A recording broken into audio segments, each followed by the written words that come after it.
Dalam ibadah puasa ini setidak-tidaknya kita belajar daripada satu filosofi ulat menjadi kepompong sampai menjadi kupu-kupu. Siapa yang tidak tahu kepada ulat? Ulat itu terkadang menjijikkan, menakutkan, atau bahkan menjadikan seseorang geli melihatnya.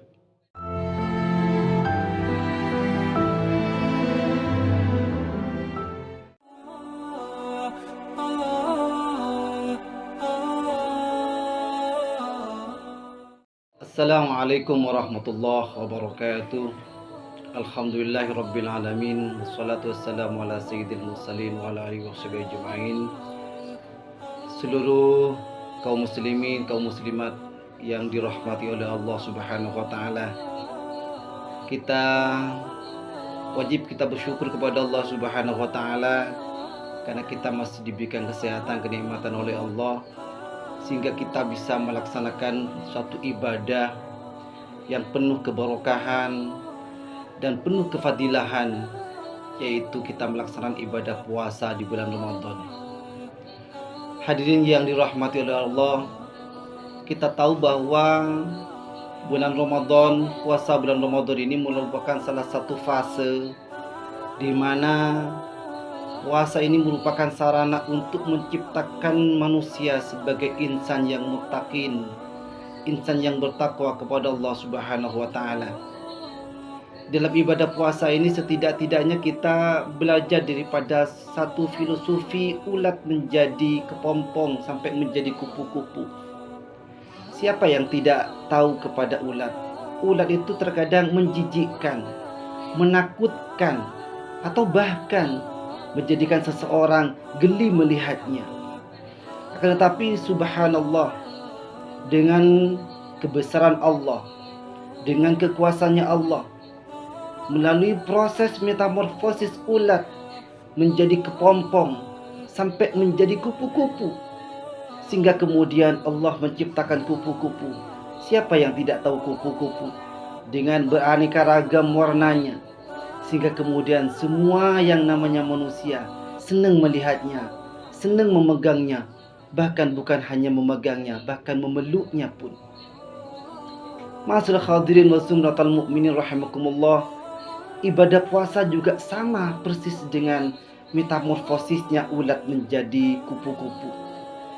Selama 1 bulan ini kita diberikan kesempatan oleh Allah Subhanahu wa taala untuk menjadikan diri kita penuh dengan introspeksi diri, penuh menciptakan solidaritas tinggi, public relation, public civility, untuk menjadikan kita tipu seliru, untuk menciptakan kita tenggang rasa, untuk menciptakan kita senantiasa membantu kepada sesama. Salah satu contoh misalnya, dalam ibadah puasa ini kita melakukan tidak makan dan tidak minum dari pagi, siang, sampai petang, sampai menjelang kita melaksanakan buka bersama. Pastinya kita dalam kondisi perut yang tidak makan, pasti kita itu lapar, haus. Sehingga dengan lapar dan hausnya kita ini akan menjadikan salah satu sarana bagi kita sendiri untuk kemudian menciptakan solidaritas kita kepada sesama, di mana orang miskin yang terkadang 2 sampai 3 hari tidak makan. Sehingga dengan kita merasakan puasa, sehingga kemudian kita punya rasa empati kepada masyarakat miskin, untuk kemudian kita saling memberi, saling mengasihi, dan saling membantu antara yang satu dengan sesama yang lainnya. Inilah kemudian yang dikenal kita dengan melaksanakan ibadah puasa yang semata-mata kita melaksanakan perintahnya Allah, hablum minallah, hubungan manusia dengan Allah. Tapi bukan hanya semata-mata hubungan kita kepada Allah, tapi dengan puasa kita bisa menciptakan hubungan manusia yang satu dengan manusia yang lainnya, hablum minannas.